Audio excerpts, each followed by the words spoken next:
Pada video kali ini kita akan membahas mengenai bagian kedua dari struktur DNA dan replikasi, yaitu organisasi atau pengemasan kromosom. Oke, jadi kita mulai dari fakta bahwa untuk DNA prokariot, kita mengetahui bahwa materi genetiknya tidak dikemas dalam bentuk kromosom, jadi prokariot tidak punya nukleus, sehingga DNA-nya yang berbentuk sirkular atau melingkar, itu terkondensasi atau merapat pada daerah yang kita sebut sebagai nukleoid. Oke. Sedangkan untuk eukariot, kita tahu bahwa DNA eukariot ada dalam nukleus, dan ketika hendak membelah, maka DNA eukariot ini akan terkondensasi atau memadat ya, membentuk struktur yang kita kenal sebagai kromosom. Jadi misalnya ketika kita melihat gambar yang cukup familiar ya, dari bentuk kromosom yang berbentuk seperti tanda silang, itu adalah struktur yang bakal kita observasi saat sel mau membelah. Jadi bagaimana cara DNA eukariot dikemas sedemikian rupa hingga membentuk kromosom yang kita lihat seperti ini. Maka pada tahap pertama, DNA akan dililit di sekitar kompleks oktamer, jadi kompleks yang terdiri dari 8 subunit protein yang dinamakan sebagai kompleks oktamer histon. Untuk kompleks ini, ketika berikatan dengan DNA akan kita sebut sebagai nukleosom. Pada tahap kedua dari pengemasan, nukleosom akan dikemas menjadi benang kromatin dengan diameter sekitar 30 nanometer. Jadi dia akan lebih dipadatkan lagi menjadi suatu bentuk benang. Lalu pada tahap ketiga, kromatin akan diorganisasi dengan orientasi radial loop, dengan bantuan protein perancang atau scaffolding protein. Dan akhirnya pada tahap terakhir, kromatin akan semakin dipadatkan dengan bantuan suatu protein kondensin. Sesuai namanya, berasal dari kata kondens, memadatkan, sehingga nanti akan membentuk kromosom metafase yang kita lihat seperti pada gambar. Jadi di sini bisa kita lihat ya, yang dimaksud dengan nukleosom, yaitu ketika DNA, di sini ada struktur mirip benang, yang berwarna biru ini adalah DNA, yang terlilit pada kompleks oktamer histon di sini ya. Ada sepasang histon 2B, sepasang histon 2A, sepasang histon H4 dan sepasang histon H3. Selanjutnya, di antara nukleosom ini akan ada bagian DNA yang tidak terikat pada kompleks oktamer histon yang kita sebut sebagai region linker. Lalu nanti kemudian kompleks nukleosom ini akan semakin memadat membentuk benang-benang kromatin ya, dengan ukuran 300 Armstrong atau 30 nanometer. Selanjutnya pada tahap ketiga, benang-benang seperti ini akan dirancang oleh bantuan protein scaffolding dengan orientasi loop, akan membentuk lengkungan atau puntiran, sehingga nanti akan membentuk kromatin loop di sini ya. Dan nanti pada akhirnya dia akan dipadatkan kembali oleh protein kondensin sehingga membentuk kromosom metafase seperti yang kita lihat pada beberapa gambar umumnya dari kromosom. Nah, bagaimana caranya DNA dapat berikatan pada histon? Jadi kompleks oktamer histon atau histon inti, core histon, terdiri dari sepasang dimer H2A, H2B, dan satu tetramer H3, H4. Subunit histon inti punya komposisi asam amino basa, asam amino basa seperti lisin dan arginin, yang bermuatan positif. Karena bermuatan positif, mereka bisa berinteraksi, bisa berikatan dengan DNA. Karena kita tahu DNA memiliki gugus fosfat yang bermuatan negatif. Selanjutnya daerah linker yang tidak diikat oleh histon inti akan dikemas lebih lanjut oleh bantuan protein histon H1. Seperti yang terlihat pada gambar di sebelah kiri bawah. Jadi bagian linker yang ada di sini itu akan dililit kembali oleh bantuan protein histon H1. Jadi kita punya H1, H2A, H2B, H3 dan H4. Dan siapa yang membantu melilitkan DNA pada histon? Jadi proses loading atau proses pengangkutan histon kepada DNA itu dikerjakan oleh suatu protein yang kita sebut sebagai histon chaperone. Jadi yang mengerjakan proses ini kita sebut sebagai histon chaperone. Jadi bagaimana cara peneliti dahulu bisa mengidentifikasi protein yang berikatan dengan DNA gitu ya. Jadi kromosom akan diberikan perlakuan nuklease sehingga nuklease nantinya akan memotong bagian DNA linker, DNA yang tidak dililit pada histon. Sedangkan DNA yang terlilit pada histon akan terlindungi dari perlakuan nuklease. Jadi kita bayangkan aja karena dia terlilit, dia tidak bisa diakses oleh enzim nanti. Jadi tidak bisa dipotong oleh enzim, katakanlah misalnya ini nuklease. Jadi dia tidak akan bisa bekerja ya, tidak akan bisa bekerja. Selanjutnya nanti DNA yang terlihat pada histon akan kita pisahkan. Oke, jadi DNA dan histon dapat dipisahkan dengan menggunakan perlakuan konsentrasi garam yang tinggi. Karena garam akan mengganggu interaksi ionik yang terjadi antara molekul histon dan juga dengan DNA ya. Karena kita tahu bahwa DNA bermuatan negatif. Oke, bermuatan negatif, sedangkan histon bermuatan positif karena adanya banyaknya asam amino dengan gugus bermuatan positif. Jadi interaksi ini akan kita ganggu, kita diserap dengan menggunakan garam ya. Garam, karena garam juga memiliki ion positif dan ion negatif, jadi bisa mengganggu interaksi ini. Nanti protein yang telah diisolasi atau protein yang berhasil diidentifikasi akan selanjutnya dikarakterisasi. Oke, lalu dapatlah struktur bahwa masing-masing protein tersebut memiliki pasangannya, oke, yaitu sepasang H2A, sepasang H2B, H3, dan H4. Selanjutnya, oke, struktur kromosom dapat kita bagi menjadi dua, tergantung apakah dia dalam kondisi yang melonggar atau kondisi yang memadat. Oke, jadi ada sebutan yang kita kenal sebagai heterokromatin, yaitu di mana struktur kromosom lebih terkondensasi atau lebih memadat. Sedangkan eukromatin adalah bentuk yang lebih terdekondensasi atau lebih melonggar ya. Nah, apa yang menjadi perbedaan dari kedua struktur kromosom ini? Oke, perhatikan, untuk daerah heterokromatin biasanya adalah daerah yang DNA-nya kaya atau didominasi oleh basa adenin dan timin. Jadi lebih banyak proporsi pasangan basa adenin dan timin di dalamnya. Sedangkan untuk eukromatin akan lebih kaya oleh pasangan G dan C. Oke, ini merupakan salah satu ciri unik dari masing-masing struktur. Kemudian heterokromatin karena dia lebih memadat, maka lebih sulit untuk dijangkau oleh enzim-enzim, termasuk enzim-enzim yang bekerja dalam proses replikasi.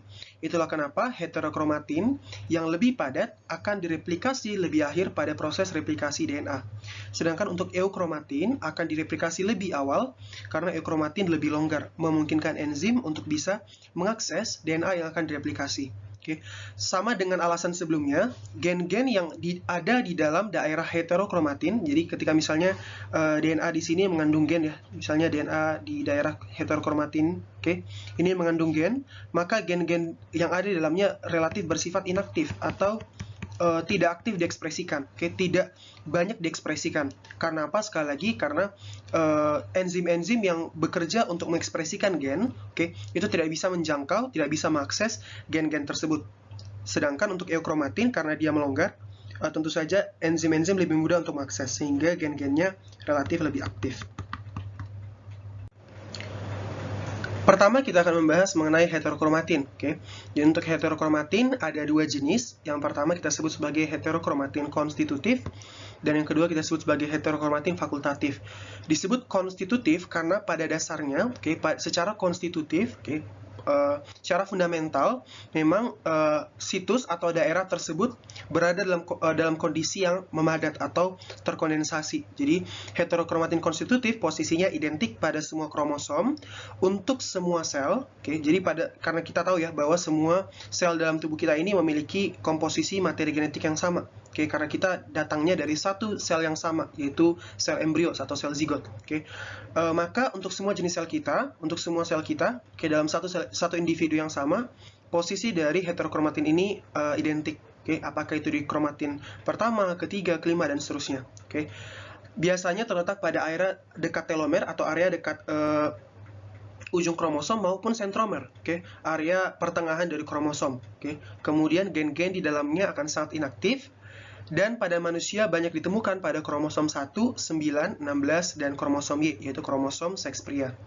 Sedangkan untuk heterokromatin fakultatif, posisinya bervariasi pada tiap sel. Jadi, tiap sel akan mengalami pemadatan pada situs yang berbeda, pada lokasi yang berbeda. Oke.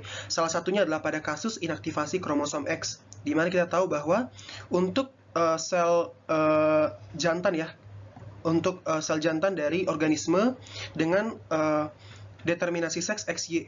Oke, maka untuk individu jantan, oke, dia akan memiliki kromosom XY, sedangkan untuk betina dia memiliki kromosom XX.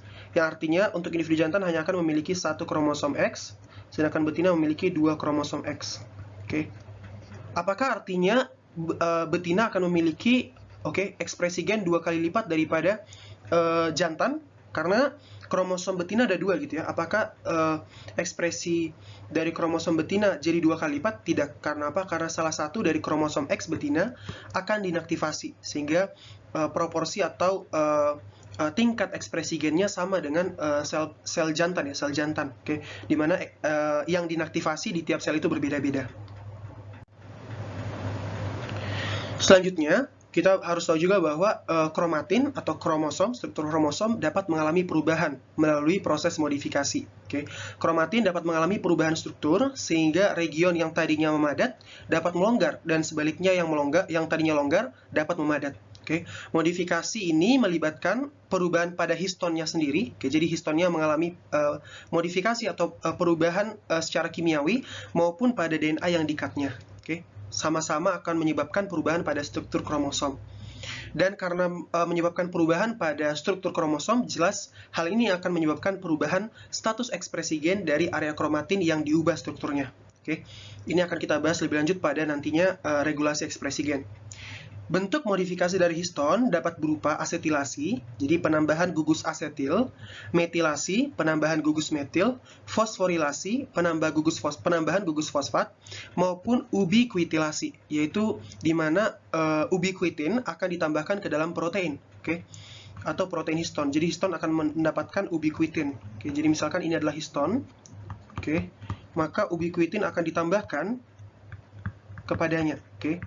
Di mana nanti ubiquitin ini berperan sebagai label, oke, yang akan menandai protein yang harus didegradasi oleh proteasom. Jadi misalnya kita punya pencincang protein ya, proteasom, oke, maka proteasom ini akan mengenali protein yang terlabeli oleh ubiquitin. Untuk selanjutnya histon akan dihancurkan atau didegradasi.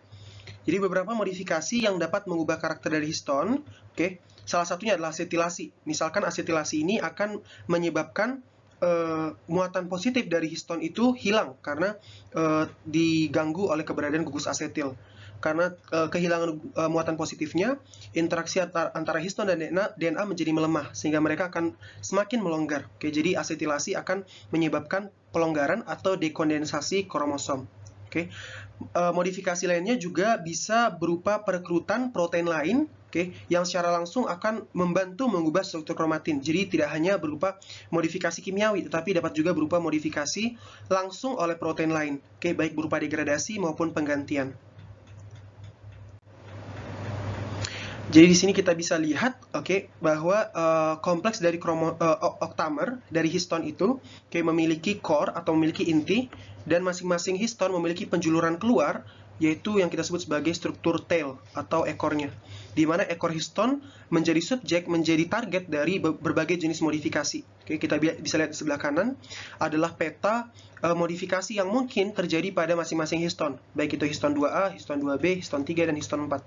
Perhatikan di sini untuk asam amino yang berbeda, misalkan di sini ada M, maka menandakan situs untuk metilasi atau penambahan metil.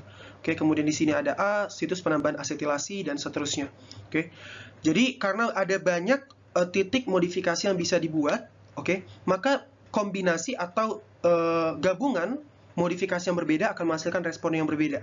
Ini akan memberikan fleksibilitas untuk meregulasi struktur kromosom. Misalkan, apakah metilasi pada situs 36 di sini menyebabkan kromosomnya melonggar atau memadat? Apakah asetilasi pada situs 12 menyebabkan pelonggaran atau pemadatan? Oke, itu semua akan menjadi kunci dari regulasi struktur kromosom. Oke. Bisa kita lihat salah satu bentuk dari modifikasi pada histon di sebelah bawah kita lihat adalah proses asetilasi pada lisin dan metilasi ya, di mana kedua reaksi ini merupakan reaksi yang saling berkompetisi. Karena histon hanya dapat mengalami asetilasi pada satu situs atau metilasi dan tidak keduanya. Jadi proses metilasi ini dilaksanakan oleh HMT yaitu histon metil transferase, yang dapat menambahkan metil pada lisin baik 1 kali, 2 kali maupun 3 kali. Dan proses sebaliknya, yaitu pengambilan gugus metil dilaksanakan oleh HDM atau histon demetilase. Demetilase berarti mengembalikan metil, demetilase. Sedangkan untuk proses asetilasi dilakukan oleh HAT, histon asetil transferase. Sedangkan sebaliknya pengambilan gugus asetil dikerjakan oleh HDAC, yaitu histon deasetilase. Bagaimana caranya nukleosom itu dibentuk selama proses replikasi DNA? Karena kita tahu bahwa selama replikasi DNA, enzim-enzim harus memiliki akses pada DNA. Jadi DNA-nya harus dalam kondisi bebas supaya bisa direplikasi. Jadi, di dalam sel, pada saat replikasi DNA terjadi, tetramer dari H3 dan H4, untai parental, untai yang bakal perbanyak akan didistribusikan secara acak ke masing-masing untai anakan. Jadi sini di gambar sebelah kanan, untai H3H4 itu, tetramer H3H4 itu merupakan bagian yang ditunjukkan oleh warna hijau ya, hijau. Jadi di sini H3 dan H4-nya akan dibagikan secara random kepada untai anakannya, sedangkan untuk dimer H2 dan H2B akan dilepaskan selagi selagi DNA itu selagi garpu replikasi itu bergerak. Oke. Nantinya histon chaperone atau NAP1 dan CAF1 yang berfungsi untuk meloading histon akan mengembalikan histon yang telah hilang tadi ke dalam untai anakan. Oke. Jadi di sini misalnya histon baru, histon H3H4 baru akan ditambahkan pada daerah yang belum mendapatkan H3H4. Oke, begitu juga dengan dimer dari H2A, H2B akan ditambahkan, sehingga nantinya untai anakan pun akan memiliki struktur kromatin yang sudah lengkap. Kita juga perlu tahu bagaimana caranya kita bisa memvisualisasi atau melihat kromosom. Oke, karena nyatanya kromosom itu di bawah mikroskop cahaya biasanya terlihat sebagai struktur yang transparan, sama seperti berbagai komponen seluler lainnya. Jadi untuk membantu kita menyusun karyotipe atau menyusun struktur kromosom secara keseluruhan, kita harus memvisualisasi kromosom dengan bantuan reagen pewarna. Jadi reagen pewarna ini akan berikatan dengan komponen kromosom, sehingga nantinya kita bisa melihat yang mana yang merupakan kromosom, yang mana merupakan bukan kromosom. Dan kita bisa bedakan di bawah mikroskop. Salah satu metode yang sering digunakan untuk mewarnai kromosom adalah metode G-bending atau pembentukan pita-pita G. G-bending berasal kata G dan bend. Bend adalah pita. Di mana pada metode ini kita menggunakan pewarna Giemsa, yaitu campuran metilen blue dan eosin. Di mana konsepnya adalah pewarna ini berikatan dengan daerah yang kaya dengan A dan T.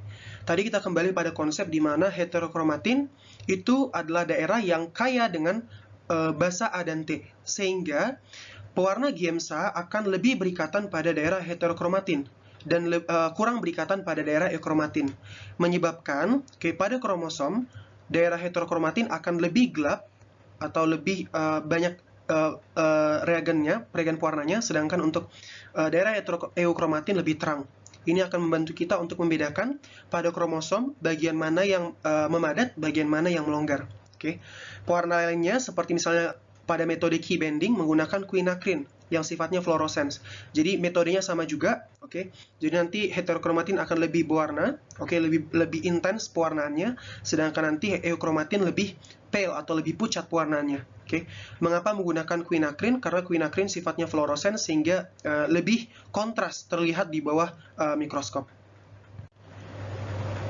Berikut diberikan ya bagaimana metode yang digunakan oleh para peneliti untuk melakukan penyusunan karyotipe atau mengamati struktur dari kromosom. Jadi biasanya kita akan memberikan senyawa kimia untuk menstimulasi mitosis atau pembelahan sel pada sel. Karena apa? Kita ingin kromosom berada dalam bentuk terkondensasi atau memadat atau dalam bentuk kromosomnya tadi ya. Jadi kita harus menstimulasi dia untuk melakukan mitosis, karena ingat kromosom hanya akan memadat ketika dia hendak melakukan pembelahan sel. Jadi ketika dalam fase interfase atau fase istirahat atau fase tidak melakukan pembelahan, kromosom berada dalam bentuk benang-benang kromatin yang terlihatnya seperti ya benang-benang gitu ya. Nah, nantinya sel itu akan di stop atau ditahan pada fase metafase untuk nantinya akan digunakan untuk proses visualisasi. Jadi pewarna Giemsa di sini misalnya akan ditambahkan yang nantinya akan berikatan dengan kromosom, lalu nantinya akan diamati di bawah mikroskop. Nanti penyusunan karyotipe akan dilakukan dengan cara membandingkan ukuran dari kromosom. Jadi biasanya kromosom dengan ukuran paling besar akan diberikan nomor paling awal ya, yaitu nomor 1 dan seterusnya. Jadi kita bisa lihat di sini bahwa pita-pita gelap dan terang ini menandakan perbedaan struktur atau perbedaan state atau perbedaan kondisi kondensasi dari kromosom, di mana yang warna gelap adalah heterokromatin, sedangkan yang warnanya lebih cerah adalah eukromatin. Nah, kita perlu tahu juga bahwa bukan hanya di dalam nukleus saja terdapat DNA gitu ya, terdapat kromosom. Karena kita tahu bahwa menurut teori endosimbiosis, mitokondria dan kloroplas dahulunya adalah suatu prokariot yang ditelan oleh prekursor atau ditelan oleh nenek moyang sel eukariot, di mana nanti mereka akan bersimbiosis. Jadi mitokondria menyediakan ATP bagi sel, sedangkan sel menyediakan bahan baku bagi mitokondria. Oke, jadi mitokondria karena merupakan prokariot, karena merupakan sel yang terpisah awalnya, dia juga membawa DNA-nya sendiri. Oke, jadi organel seperti mitokondria dan kloroplas juga punya materi genetik, sehingga kita sebut sebagai kromosom organel. Nah, protein-protein dalam organel ini biasanya berasal dari hasil ekspresi gen yang ada di genom organel itu sendiri. Jadi DNA yang ada dalam organel itu sendiri akan menjadi template atau menjadi cetakan untuk membentuk protein yang akan digunakan pada organel itu sendiri. Ataupun beberapa jenis protein yang bekerja pada organel tersebut juga datang dari proses impor. Jadi diimpor dari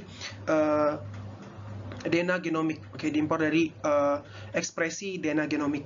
Oke, misalnya genom mitokondria mengkode protein yang umumnya bekerja pada fosforilasi oksidatif. Oke, kita tahu fosforilasi oksidatif adalah tahap terakhir dari respirasi aerobik yang terjadi di mitokondria. Sedangkan untuk kloroplas, dia akan mengkode komponen-komponen protein yang bekerja pada fotosintesis. Oke, komponen ekspresi gen dan replikasi dari genom organel ini lebih mirip dengan prokariot. Jadi protein-protein yang bekerja pada replikasi dan transkripsi juga pada mitokondria dan kloroplas lebih mirip dengan milik bakteri dibandingkan dengan milik eukariot. Karena nyatanya mereka berdua, mitokondria dan kloroplas dahulunya adalah prokariot yang kemudian bersimbiosis dengan nenek moyang dari eukariot. Jadi keberadaan kemiripan ini akan kita jadikan sebagai petunjuk evolusi, yang menunjukkan bahwa mitokondria dan kloroplas dulunya adalah bakteri lain yang ditelan oleh nenek moyang eukariot. Gambar berikut yang menunjukkan struktur dari genom, untuk mitokondria yang ada di sebelah atas ya mitokondria, sedangkan yang di sebelah kanan bawah adalah kloroplas, milik kloroplas. Perhatikan di sini untuk mitokondria gen-gennya mengkode, misalnya di sini ada sitokrom oksidase, suatu protein yang bekerja pada fosforilasi oksidatif. Kemudian dia juga mengkode rRNA, merupakan komponen dari ribosom mitokondria. Ada sitokrom B juga, komponen dari fosforilasi oksidatif dan sebagainya. Sedangkan untuk genom kloroplas banyak mengkode gen-gen untuk fotosistem yang bekerja pada fotosintesis, reaksi terang. Kemudian gen untuk kompleks B6F yang juga kita kenali dalam rantai transelektronnya kloroplas dan sebagainya. Kemudian untuk bagian terakhir kita akan membahas proses rekombinasi kromosom. Bagaimana caranya materi genetik kita bisa saling berekombinasi atau saling berubah secara struktural. Nah, apa yang sebenarnya dimaksud dengan rekombinasi kromosom? Rekombinasi kromosom itu adalah suatu peristiwa di mana terjadi pematahan segmen dari kromosom, lalu terjadi penyusunan kembali untuk menghasilkan variasi kromosom yang baru. Jadi secara sederhana bisa kita lihat di sebelah kanan ya. Misalkan kita punya dua DNA yang bersifat homolog. Homolog artinya memiliki kemiripan, yaitu kemiripan dalam hal sequence atau urutan. Jadi misalkan katakanlah di sini kita punya A, T, C, C, T, A, maka mungkin di sini adalah G, T, C, C, T, A gitu ya. Jadi walaupun berbeda dalam satu bahasa, tetap kita sebut sebagai homolog karena secara totalnya dia memiliki kemiripan yang tinggi. Ketika ada dua bagian yang bersifat homolog ini bertemu, maka bisa terjadi pematahan segmen kromosom. Jadi akan patah lalu menyambung, tetapi menyambungnya dengan fragmen dari DNA yang lain. Pasangan homolognya gitu ya. Jadi mereka akan bertukar fragmen sehingga menghasilkan kromosom rekombinan, kromosom yang telah disusun kembali. Rekombinasi fungsinya untuk apa? Yang pertama adalah memperbaiki double strand break. Suatu kondisi di mana DNA mengalami pematahan, baik itu karena diinduksi oleh senyawa kimia, karena kerusakan DNA misalnya, DNA damage, atau mungkin memang disengaja gitu ya dalam beberapa proses. Oke, misalnya nanti kita lihat pada proses CRISPR. Oke, kemudian rekombinasi juga berperan untuk menghasilkan variasi genetik, karena yang tadinya misalnya kita punya gen, misalnya kita punya di sini ya alel A besar gitu ya, A besar, kemudian di sini alel A kecil, kemudian di sini kita punya alel B besar gitu ya, ini B kecil. Jadi awalnya kita punya kromosom dengan set A besar B besar dan A kecil B kecil. Ketika kita melakukan rekombinasi, maka sekarang kita memiliki set kromosom A besar B kecil dan A kecil B besar. Oke, kita memiliki variasi yang baru gitu ya, variasi yang baru, karena tadinya mereka sudah bertukar di sini, bertukar. Jadi ini akan berguna untuk menghasilkan variasi genetik yang akan kita bahas lebih lanjut fungsinya dalam proses evolusioner. Secara umum, rekombinasi kromosom meliputi 3 hal.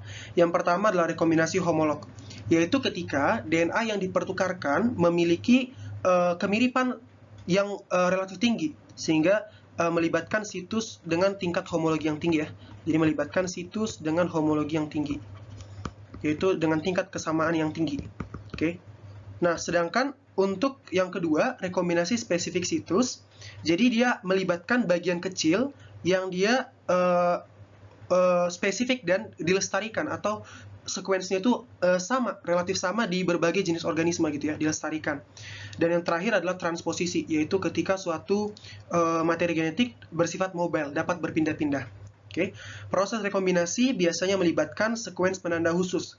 Oke, sekuens penanda khusus maksudnya suatu urutan DNA yang menjadi label, yang menjadi penanda, penunjuk bahwa lokasi tersebut adalah lokasi tempat terjadinya rekombinasi. Oke, ini akan membuat rekombinasi terjadi hanya pada situs yang diinginkan. Oke, tidak terjadi pada semua bagian dari kromosom. Oke, karena nanti akan mengganggu stabilitas dari gen, stabilitas dari genom. Oke, jadi rekombinasi hanya terjadi pada daerah yang memang dihususkan untuk rekombinasi.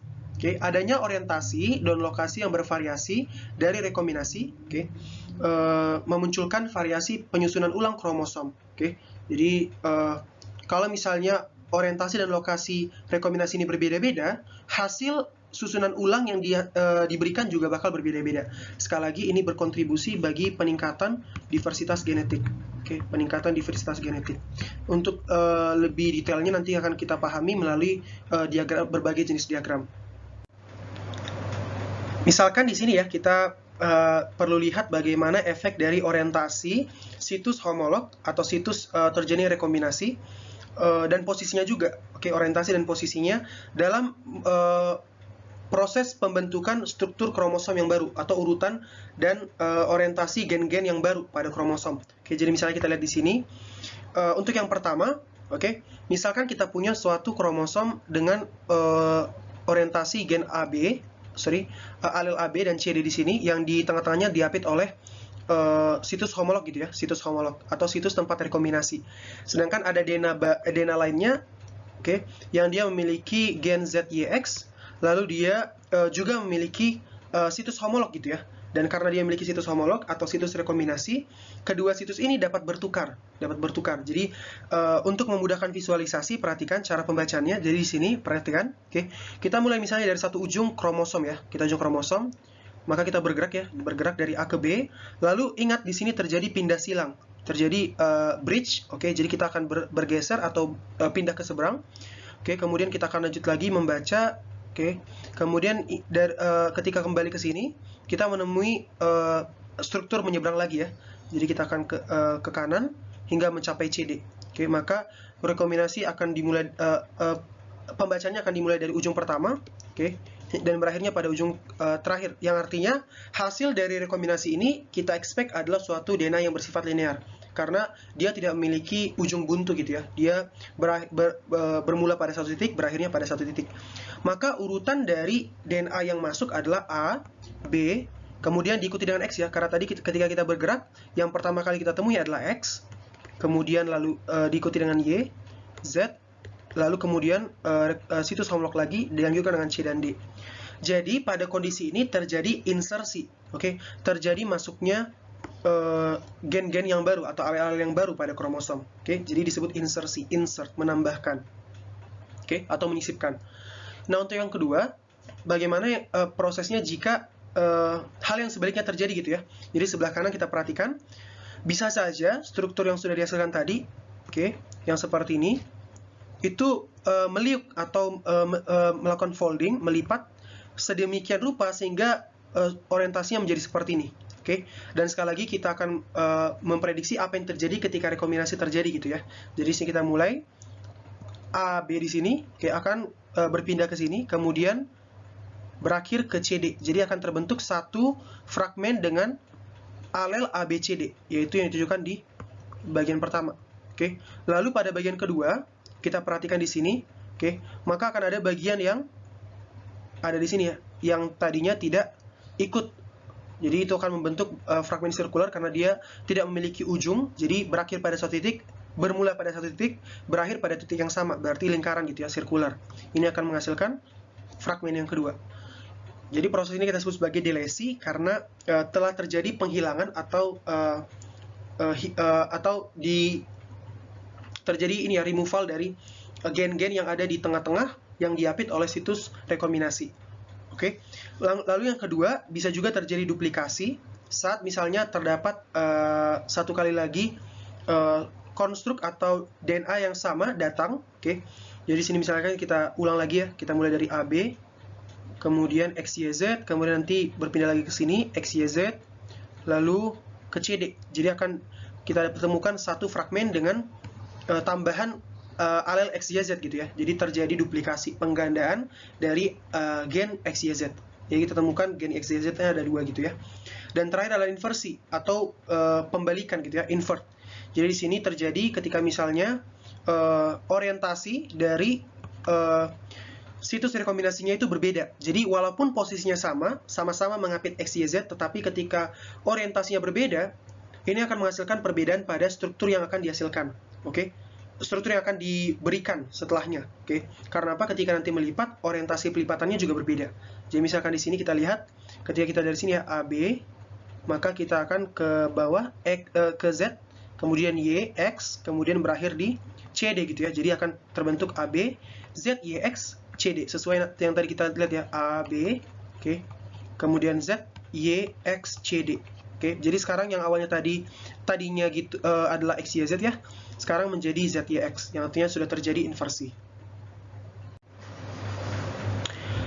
Kita sudah paham bahwa rekombinasi itu akan menghasilkan berbagai struktur yang baru gitu ya, baik itu akan menghasilkan yang berupa insersi tadi, atau delesi, atau inversi, maupun duplikasi. Oke, maka kita akan selanjutnya membahas bagaimana proses itu sebenarnya terjadi pada sel gitu ya.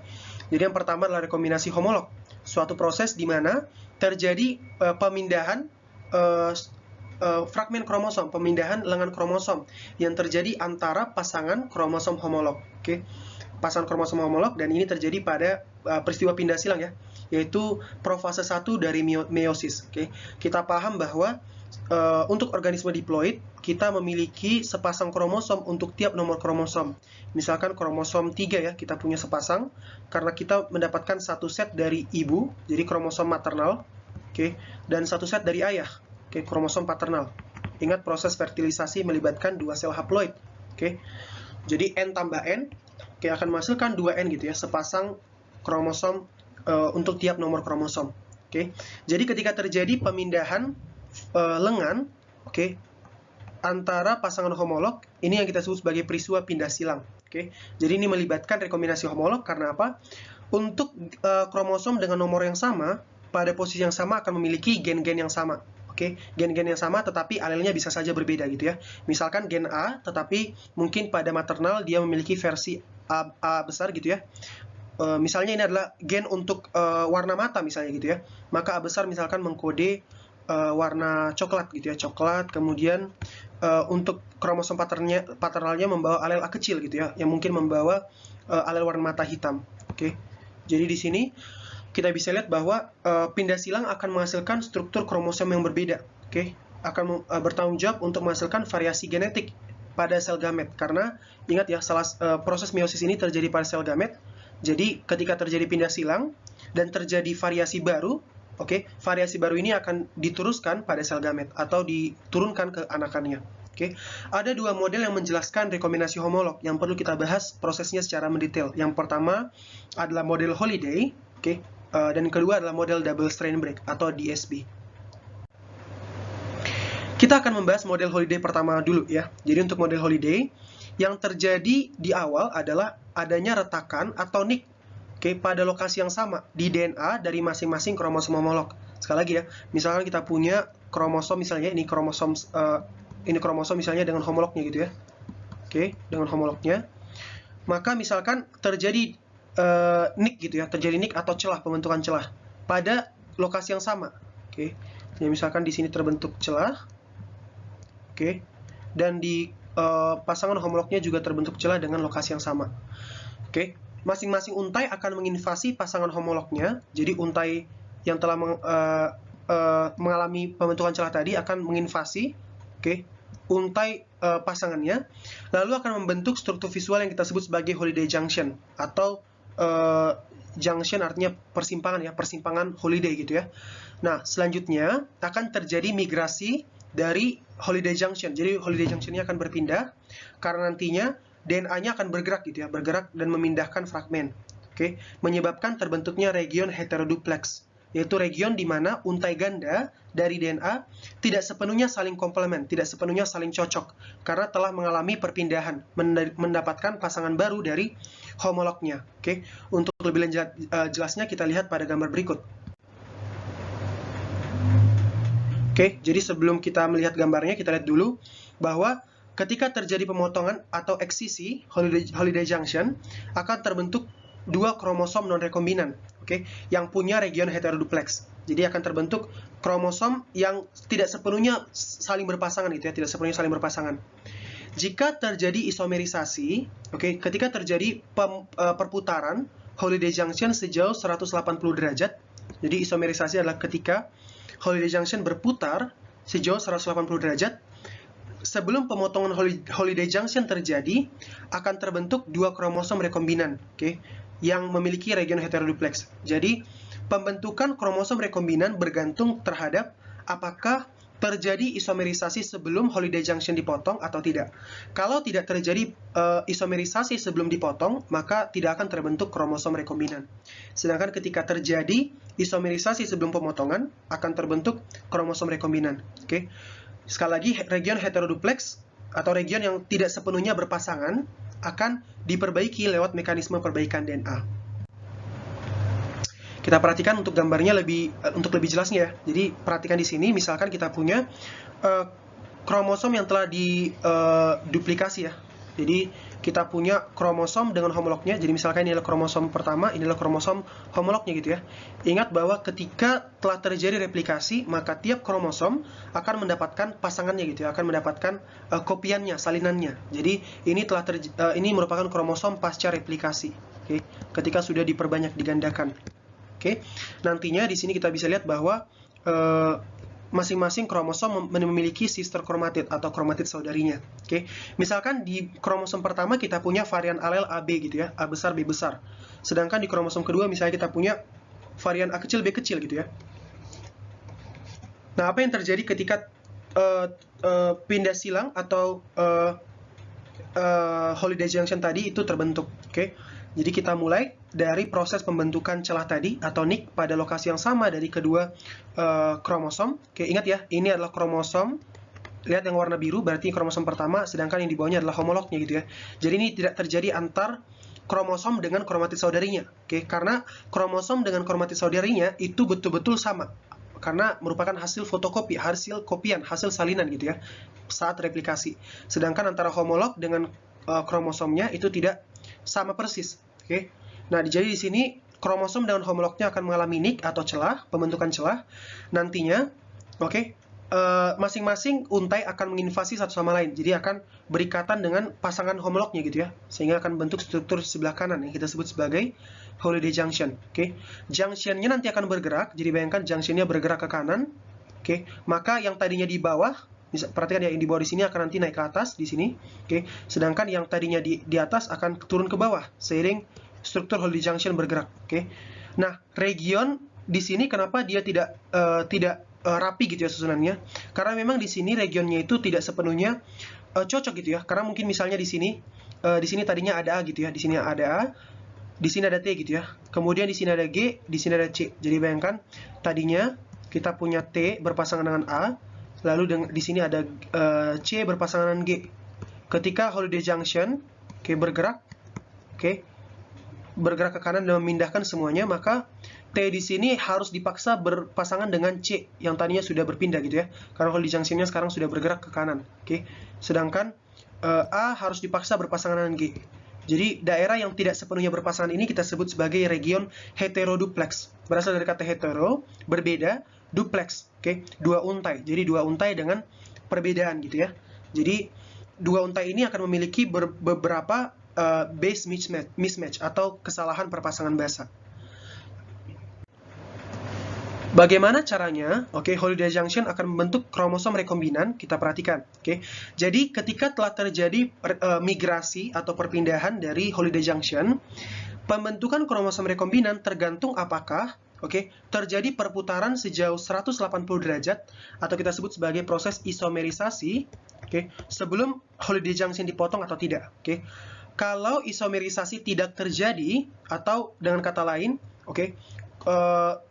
holiday junction langsung dipotong begitu saja, maka kita akan menghasilkan, jadi bayangkan ini dipotong ya, bagian ini dipotong, maka kita akan menghasilkan dua untai yang telah berganti atau bertukar beberapa basa gitu ya, beberapa bagian dari DNA-nya gitu ya, dan bagian ini tidak saling cocok atau heteroduplex. Dan karena perhatikan di sini, perpindahan itu tersebut tidak melibatkan pertukaran gen atau pertukaran alel gitu ya. Jadi yang awalnya di atas A besar B besar dan di bawahnya A kecil B kecil tetap sama gitu. Yang atasnya tetap A besar B besar, yang bawahnya tetap A kecil B kecil. Yang artinya tidak terjadi rekombinasi, membentuk kromosom non rekombinan.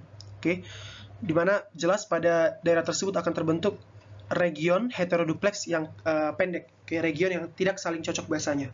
Nanti ini akan diperbaiki dengan sistem perbaikan DNA. Sedangkan bayangkan misalnya, ini kan struktur yang terlilit gitu ya. Jadi bayangkan kita putar sejauh 180 derajat, akan terbentuk struktur seperti yang terlihat di bawah. Dan ketika kita potong, pada bagian yang ditunjuk, pada bagian X kita potong, jadi kita potong di sini, dan kita sambungkan kembali, maka kita akan berakhir dengan kromosom rekombinan. Karena sekarang A besar di sini telah bertemu dengan B kecil, sedangkan B besar di sebelah satunya lagi akan bertemu dengan A kecil. Yang artinya kita telah berhasil memindahkan fragmen kromosom. Jadi di sini perhatikan bahwa A besar bertemu dengan B kecil, sedangkan A kecil bertemu dengan B besar. Sehingga nantinya ketika menghasilkan gamet, ketika kromosom ini dipisahkan selama meiosis, akan menghasilkan 4 jenis gamet yang berbeda. Jadi yang di atas akan mendapatkan kromosom dengan alel A besar dan B besar. Kemudian yang di bawahnya akan membawa A besar dan B kecil. Kemudian yang dua bawahnya lagi, yang satu akan membawa A kecil B besar, sedangkan yang satunya lagi akan membawa A kecil B kecil. Jadi kita akan punya gamet dengan 4 haplotipe atau 4 genotipe yang berbeda-beda. Ini merupakan sumbangsih yang besar ya untuk memahami proses genetika Mendelian. Karena menurut Mendel, gen-gen yang memilah secara bebas akan berakhir pada gamet. Berakhir pada gamet terlepas dari apa gen yang ada bersamanya di kromosom yang sama gitu ya. Karena apa? Karena walaupun berada pada lokasi yang sama, misalnya tadi ada A besar dan B besar, sekali lagi walaupun tadi berada pada kromosom yang sama, yaitu dalam hal ini misalnya A besar dan B besar, keduanya bisa saja tetap berakhir pada gamet yang berbeda. Karena apa? Karena mereka dipisahkan dengan proses rekombinasi. Jadi rekombinasi ini sangat penting untuk meningkatkan variasi genetik. Kita sudah membahas model holiday gitu ya. Jadi sekarang kita akan membahas model kedua, yaitu model double strand break atau DSB. Untuk model ini perbedaannya adalah, pertama, dari yang tadi kita memahami bahwa model holiday melibatkan pembentukan nik atau celah. Sekarang DNA akan mengalami pemataan kromosom pada kedua untainya. Jadi kedua untainya akan patah, diikuti dengan degradasi dari ujung 5 ke 3 oleh exonuklease. Exonuklease akan mencincang atau mendegradasi daerah tersebut untuk menghasilkan ujung lengket atau sticky end, yaitu ujung dengan overhang atau dengan fragmen yang tidak memiliki pasangan. Jadi misalkan kita punya kromosom misalnya di sini ya, kita dengan orientasi 5, 3, 3 dan 5. mengalami pematahan di sini ya. Jadi kita akan berakhir dengan 2 fragmen, 53, 35. Oke, kemudian di sini 53. Oke, 35. Maka nantinya eksonuklease akan mencincang, oke, daerah fragmen ini dari ujung 5 ke ujung 3. Oke, jadi didegradasi dari ujung 5 ke ujung 3. Oke. Maka akan membentuk yang untuk yang di bawah itu ini ya, untuk yang di bawah itu dia dari ujung 5 ke ujung 3. Oke. Sehingga kita akan berakhir dengan DNA yang sifatnya overhang, oke. Atau DNA yang ada yang tidak memiliki pasangan gitu ya. Jadi kita berakhir dengan DNA yang seperti ini. Oke, baik untuk kedua untai ya. Jadi bagian yang menggantung seperti ini kita sebut dengan bagian overhang, atau tadi kita sebut sebagai ujung lengket atau sticky end. Nantinya, kompleks nukleoprotein atau protein inti akan memediasi atau membantu invasi dari ujung lengket tadi ke pasangan homolognya. Jadi akan membawa yang overhang tadi ke homolognya dan membentuk struktur visual yang kita sebut sebagai D-loop. Atau sirkuit D ya, sirkuit D. Lalu nantinya sistem perbaikan celah DNA atau gap repair synthesis akan menyintesis atau membentuk pasangan segmen untai tunggal tadi yang telah didegradasi, dengan template dari untai yang menginvasi. Langkah selanjutnya adalah migrasi atau pergeseran, percabangan atau struktur D-loop tadi yang nantinya akan diikuti dengan pemotongan percabangan tersebut. Alhasil nanti lokasi pemotongan akan menentukan apakah produk yang dihasilkan berupa kromosom rekombinan atau tidak. Jadi kita bisa lihat seperti gambar di bawah berikut ini. Terbentuk misalnya double strand break gitu ya, double strand break pada salah satu untai. Satu untai mengalami double strand break, nantinya akan terjadi degradasi dari arah 5 ke 3 sehingga akan terbentuk daerah overhang, daerah yang tidak memiliki pasangan. Nantinya akan terbentuk invasi dari salah satu untai, jadi homolognya akan mengalami invasi, untuk membentuk struktur D-loop ya, D-loop seperti di sini. Nanti bagian yang kosong di sini akan diisi, diisi dengan DNA baru menggunakan cetakan dari pasangan homolognya gitu ya. Jadi sama seperti bagian bawah juga dicetak dengan pasangan homolognya. Nantinya struktur ini akan bergeser, berpindah, bergeser, lalu akan mengalami pemotongan gitu ya, pemotongan. Jadi pemotongannya ini yang akan menentukan apakah dia menghasilkan kromosom rekombinan atau tidak. Kalau misalnya terjadi pemotongan, dan resolusi nantinya akan dihasilkan. Misalkan terjadi pemotongan pada bagian ini ya, pada bagian yang ditunjukkan, crossover site, maka bagian yang tadinya di sini Z besar akan berpindah ke bawah gitu ya.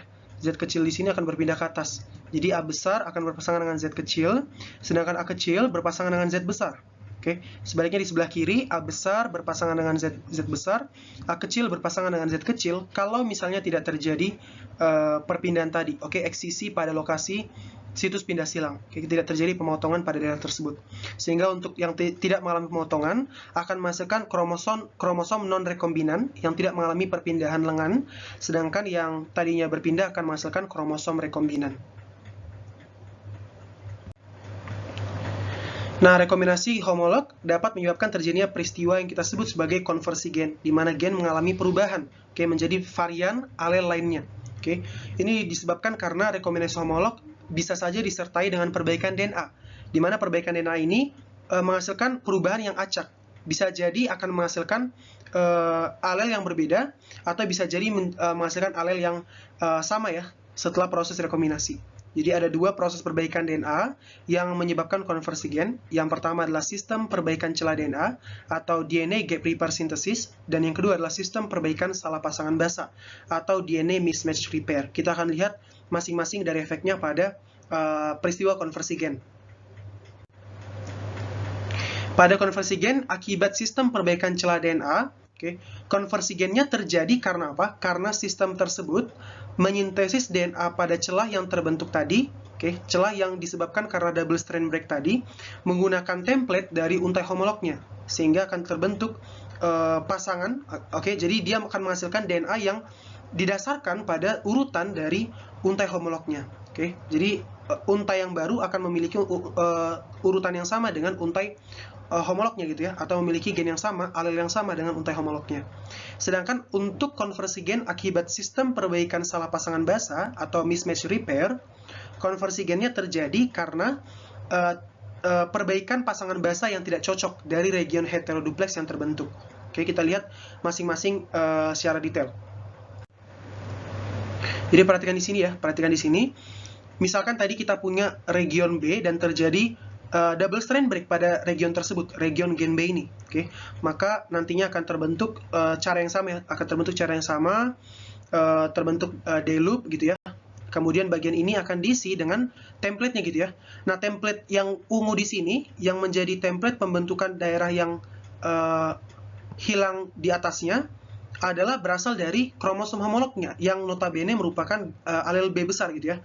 Maka ketika dibentuk, oke, pasangannya di sini, pasangan yang terbentuk akan menghasilkan variasi alel B besar gitu ya. Jadi yang awalnya tadi di sini B kecil karena telah disintesis menggunakan template berupa homolognya, oke, dia akan berubah menjadi B besar. Maka sekarang yang awalnya tadi awalnya adalah B kecil B besar, sekarang menjadi sama-sama B besar.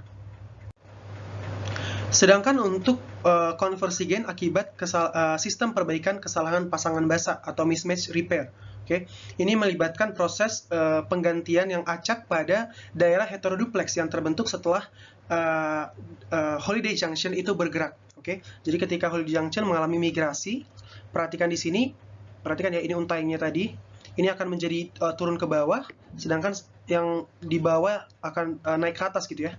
Jadi perhatikan di sini yang awalnya CCGG ada di atas, sekarang telah menjadi di bawah gitu ya, di bawah. Di sini ada CCGG. Sebaliknya di sini CTGG, oke, telah menjadi telah berpindah ke atas, oke. Jadi yang tadinya di sini CTGG, ini CTGG telah berpindah ke atas gitu ya, telah berpindah ke atas. Nah sekarang gennya akan mengalami konversi tergantung, oke, yang diperbaikinya di mana gitu ya. Misalkan di sini yang kita perbaiki adalah G di sini ya. Jadi dari sini tadinya awalnya ada A, kita perbaiki menjadi G, sedangkan pasangannya T di sini akan kita ubah menjadi C. Yang artinya untuk bagian atasnya ini akan kembali ke posisi seperti semula. Jadi GGCC berpasangan dengan CCGG. Sedangkan untuk bagian bawahnya, untai pasangannya, yang awalnya tadi adalah GACC, sekarang telah berubah menjadi GGCC. Oke, dan ini menyebabkan perubahan gen, karena sekarang yang awalnya tadi GACC, sekarang menjadi GGCC, berubah identitasnya, berubah urutannya. Maka konversi gen telah terjadi. Oke, sebaliknya jika yang diubah pada untai bawah adalah T-nya, jadi di sini ya, dia mengikuti bagian A-nya ya. Jadi A-nya di sini kita pertahankan, sedangkan C di sini kita ubah menjadi T gitu ya. Maka telah kembali menjadi seperti semula. GACC tetap menjadi GACC gitu ya. GACC tetap menjadi GACC. Oke. Maka tidak terjadi konversi gen. Lalu perhatikan ketika misalnya terjadi perubahan pada yang ada di sini, yang di atas ya. Jadi yang di atas, perhatikan G di sini. Oke, G di sini akan berubah menjadi A di sini. Oke. Sebenarnya aku hapus dulu yang ini supaya lebih mudah kelihatan ya. Jadi G yang ada di sini akan berubah menjadi A ya, menjadi A. Maka ini akan kembali menjadi seperti semula karena di awalnya juga terdapat GACC. Oke. Sedangkan di bawahnya juga sama, tetap GGCC, maka tidak terjadi konversi gen. Lalu yang terakhir yang terjadi apabila sekali lagi untuk yang di atas dia tidak berubah ya, untuk yang di atas dia telah berubah. Oke, jadi dia yang awalnya tadi adalah GGCC sekarang menjadi GACC. Oke, itu telah mengalami perubahan ya, mengalami perubahan. Karena pasangannya di sini GACC dia dengan CTGG gitu ya, dengan CTGG. Padahal tadi harusnya ada GACC dan GGCC. Jadi telah mengalami konversi gen. Oke, jadi ini tergantung apakah salah satu untainya telah mengalami konversi gen atau tidak. Oke, tergantung pada apa tadi? Pada basa mana yang diperbaiki oleh sistem perbaikan kesalahan pasangan basa atau mismatch repair. Kita sudah membahas bagaimana proses rekombinasi yang terjadi pada kromosom homolog atau situs yang mengalami kemiripan yang tinggi. Oke, sekarang kita akan beralih pada rekombinasi spesifik situs atau kondisi di mana terjadi perpindahan fragmen dari dua segmen DNA yang homologinya kecil, jadi hanya mirip pada satu situs atau bahkan tidak homolog sama sekali. Oke, tidak homolog sama sekali. Dan dia akan berjejer pada suatu situs tertentu. Nah, situs tempat terjadi rekombinasi ini biasanya pendek dan memiliki sekuens identik. Jadi untuk sekali lagi ya, untuk semua jenis sel biasanya akan memiliki sekuens yang sama. Misalkan ATTAC gitu ya. Jadi untuk semua sel akan memiliki tempat atau lokasi atau penanda yang sama gitu ya. Nah, sekuens yang identik ini akan memungkinkan pengarahan rekombinasi yang benar untuk menghindari rekombinasi yang terjadi di tempat yang acak. Pemotongan dan penyambungan segmen DNA saat rekombinasi ini dilakukan oleh enzim yang khusus, di mana enzim ini sifatnya spesifik tergantung organismenya ya. Misalkan di sini rekombinasi spesifik situs adalah proses integrasi atau proses masuknya materi genetik virus ke dalam genom inang yang diinfeksinya, yaitu yang dipelajari dalam proses transduksi. Salah satu contoh sistem rekombinasi yang cukup terkenal adalah sistem rekombinasi Krellox-P, yang terdiri dari protein rekombinase, jadi protein yang mengerjakan proses rekombinasi, yaitu kita sebut sebagai rekombinasi CRE atau CRE ya. Jadi suatu integrasi yang berasal dari bakteriofag P1, dan elemen LOXP, jadi DNA dengan direct repeat atau daerah yang mengalami sekuens yang berulang-ulang gitu ya, sekuens yang berulang-ulang yang berukuran sekitar 34 base pair. Sistem rekombinasi ini juga bisa bekerja pada mamalia, baik secara in vivo maupun in vitro. Nah, apa yang terjadi pada proses rekombinasi ini? Jadi ketika ada daerah yang memiliki situs LOXP, elemen LOXP yang sama, dan terdapat rekombinasi CRE pada sel tersebut, maka misalnya pada kondisi ini ya, DNA-nya akan berjejer sedemikian rupa, memuntir sedemikian rupa sehingga nanti orientasi dari LOXP-nya menjadi sama ya, maka rekombinasi akan terjadi. Jadi bayangkan dia kan seperti ini ya, dia seperti ini bentuknya, maka bayangkan terjadi rekombinasi yang difasilitasi atau dibantu oleh rekombinasi CRE. Maka kita mulai dari sini ya, dia akan berpindah silang. Sedangkan bagian yang satunya lagi, akan membentuk DNA sirkular. Jadi bisa bayangkan ya, ini adalah DNA pertama yang dia linear, sedangkan DNA kedua bersifat sirkular. Maka hasil dari rekombinasinya adalah delesi, Atau di sini kita lihat bahwa satu DNA akan memiliki daerah merah yang telah terpotong, Daerah merahnya telah terbuang menjadi bentuk sirkular, Ini merupakan contoh dari bagaimana rekombinasi spesifik situs bekerja. Dan terakhir mungkin yang merupakan proses yang paling umum ditemukan, yaitu transposisi, yaitu perpindahan segmen kromosom dari satu lokasi ke lokasi lainnya. Kenapa bisa berpindah? Karena segmen tersebut bersifat mobile. Kita sebut sebagai elemen transposable atau transposon. Dan faktanya sekitar 50% dari genom manusia atau DNA manusia merupakan elemen transposable atau elemen yang bisa berpindah-pindah. 3 mekanisme yang menyebabkan elemen ini bisa berpindah ada transposisi sederhana, ada transposisi replikatif, dan ada retrotransposisi. Untuk transposisi sederhana, elemen transposable itu berpindah dari satu lokasi ke lokasi lainnya, seperti halnya mekanisme ketika kita menggunakan cut and paste pada komputer. Jadi mekanisme ini sangat umum ditemui pada bakteri dan eukariot. Bagaimana cara kerjanya? Elemen transposable ini berpindah via transposisi sederhana yang melibatkan gen transposase. Jadi dalam elemen transposable ini ada gen transposase dan inverted repeat atau daerah yang mengalami pengulangan tetapi dalam orientasi yang berbeda. Jadi gen transposase ini diapit oleh inverted repeat, di mana gen transposase mengkode atau menghasilkan enzim transposase.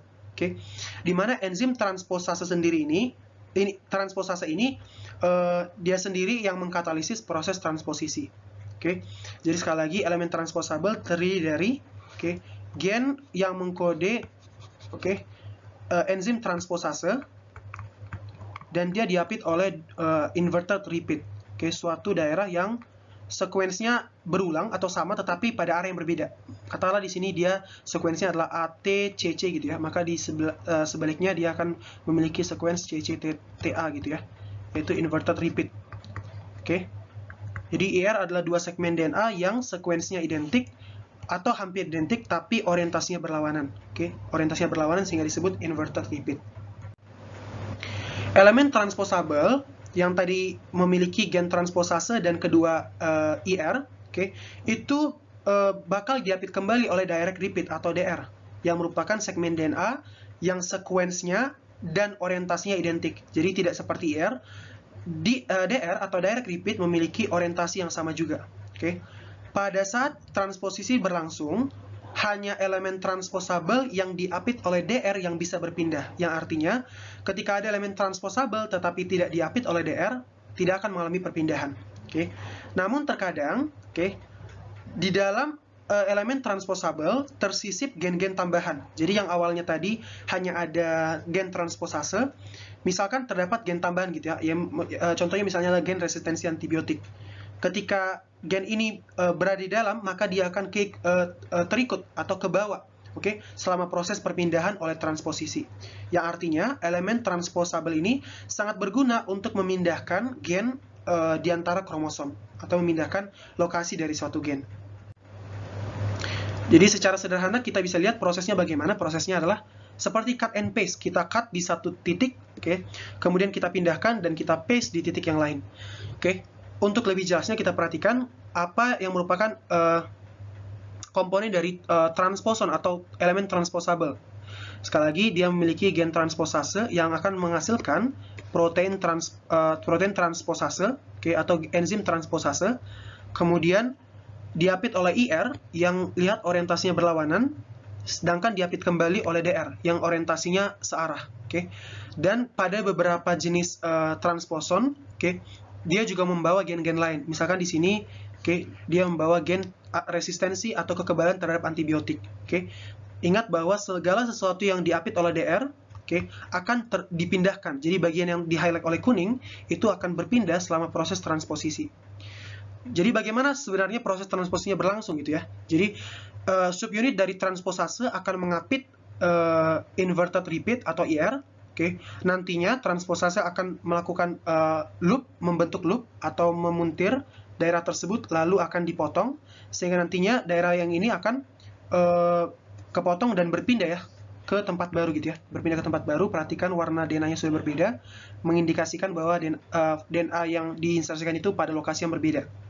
Nanti akan diinsersi sehingga nantinya telah memiliki identitas yang sama. Jadi di sini kita bisa lihat betul-betul sama ya, betul-betul seperti cut and paste. Jadi ingat sekali lagi di sini, gen transposase menghasilkan protein transposase atau enzim transposase yang berfungsi untuk memindahkan elemen transposable selama proses transposisi sederhana. Kita mungkin bertanya gitu ya, mengapa bisa elemen transposable menempati sekitar 50% dari genom manusia? Mengapa mereka sangat dominan pada genom manusia? Salah satu alasannya karena elemen transposable dapat menduplikasi dirinya sendiri, dapat memperbanyak dirinya sendiri. Dengan cara apa? Dengan cara memindahkan dirinya pada daerah hulu garpu replikasi, yang artinya memindahkan dia ke daerah yang belum direplikasi. Sehingga ketika garpu replikasi bergerak, daerah tersebut akan direplikasi kembali. Jadi 2 kali direplikasi. Karena kemampuannya untuk memperbanyak dirinya sendiri, padahal elemen transposable seringkali tidak memiliki fungsi bagi organisme, maka elemen materi genetik ini kita sebut sebagai elemen yang bersifat selfish atau bersifat egois. Untuk lebih lanjutnya akan dibahas pada proses evolusioner. Jadi perhatikan di sebelah kanan mekanismenya. Misalkan di sini nih kita punya tadi DNA dengan bagian TE misalnya TE. Ketika tadi garpu replikasi bergerak, garpu replikasi katakanlah bergerak, maka TE-nya di sini sudah direplikasi sebenarnya. Tapi elemen transposable di sini katakanlah berpindah ke bagian hulu. Jadi di sini akan ada TE lagi. Ketika nantinya garpu replikasi bergerak lagi, maka akan digandakan kembali. Maka untuk satu untai yang tadi di sini TE-nya sudah hilang akan mendapatkan satu TE, sedangkan untai satunya lagi akan mendapatkan 2 kopi TE. Jadi di sini jumlah TE atau jumlah elemen transposable, transposable elemen sudah digandakan. Nah, yang kedua mekanismenya adalah transposisi replikatif. Kalau tadi kita mekanismenya mirip cut and paste, kalau yang seperti ini mekanismenya adalah copy and paste. Jadi kita memindahkan elemen transposable, hanya saja daerah yang tempat elemen transposable tersebut tadinya ada masih memiliki elemen transposable tersebut, yang artinya daerah asalnya sendiri masih dipertahankan gitu ya. Jadi terjadi replikasi, nantinya akan berpindah ke lokasi yang baru, sehingga sekali lagi hal ini akan mengakibatkan jumlah elemen transposable pada genom suatu organisme bisa meningkat dengan cepat. Dan mungkin yang terakhir adalah retrotransposisi, suatu mekanisme yang sangat umum ditemukan pada organisme, terutama pada proses infeksi virus retrovirus, virus kelas retrovirus. Jadi yang terjadi pada jenis transposisi ini adalah elemen transposabelnya itu disebut retrotransposon atau retroposon.